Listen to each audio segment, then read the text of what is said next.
Rajkot game zone અગ્નિકાંડને લઈ રાજકોટમાં કોંગ્રેસે 25 તારીખે બંધનું એલાન આપ્યું છે, ત્યારે ચેમ્બર ઓફ કોમર્સે પણ બંધમાં જોડાવા માટેની અપીલ કરી છે। દરેક વેપારી એસોસિએશનને સ્વૈચ્છિક રીતે બંધમાં જોડાવા માટે અને બપોર સુધી બંધ રાખવા માટેની અપીલ કરવામાં આવી છે।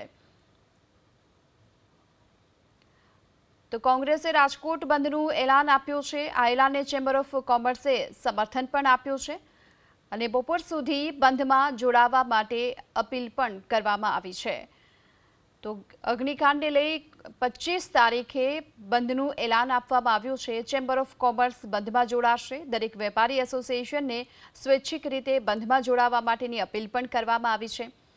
કોંગ્રેસના બંધના એલાનને જો કે આ પહેલા પરાબજાર વેપારી એસોસિએશન સમર્થન આપી ચૂક્યું છે અને તેઓ પણ બપોર સુધી બંધ પાડશે, પોતાની દુકાનો બંધ રાખી અને શ્રદ્ધાંજલિ આપશે, બપોર સુધી બંધ પાડશે। પરાબજાર વેપારી એસોસિએશનના પ્રમુખે આ જાહેરાત કરી છે અને એવામાં હવે રાજકોટ ચેમ્બર ઓફ કોમર્સે પણ આ બંધમાં જોડાવા માટે અપીલ કરી છે તમામ વેપારી એસોસિએશનને અને કહ્યું છે કે સ્વૈચ્છિક રીતે આ બંધમાં જોડાઓ, બપોર સુધી બંધ રાખવા માટેની આ અપીલ કરવામાં આવી છે। તો કોંગ્રેસે 25 તારીખે જે બંધનું એલાન આપ્યું છે તેને હવે સમર્થન પણ મળી રહ્યું છે। ચેમ્બર ઓફ કોમર્સ પણ હવે બંધમાં જોડાવા માટે અપીલ કરી રહ્યું છે।